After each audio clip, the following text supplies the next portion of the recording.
এরপর ফিলিস্তিনকে স্বীকৃতি দেওয়ার ঘোষণা দিল অস্ট্রেলিয়া। সময় নিউজ 24 আন্তর্জাতিক ডেস্ক।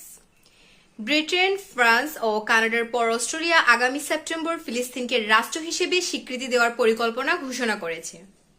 অস্ট্রেলিয়ার প্রধানমন্ত্রী অ্যান্থনি আলবানিজ সোমবার বলেছেন, এই সিদ্ধান্ত জাতিসংঘ সাধারণ অধিবেশনে নেওয়া হবে এবং ফিলিস্তিন কর্তৃপক্ষের কাছ থেকে প্রতিশ্রুতি পাওয়ার পর কার্যকর করা হবে।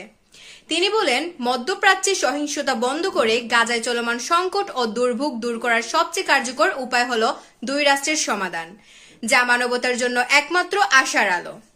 গাজা যুদ্ধ শেষ করতে ক্রমবর্ধমান চাপের মুখে থাকা ইসরায়েল বলেছে, ফিলিস্তিনকে রাষ্ট্র হিসেবে স্বীকৃতি দেওয়া হলে তা হবে সন্ত্রাসবাদকে পুরস্কৃত করার সমতুল্য।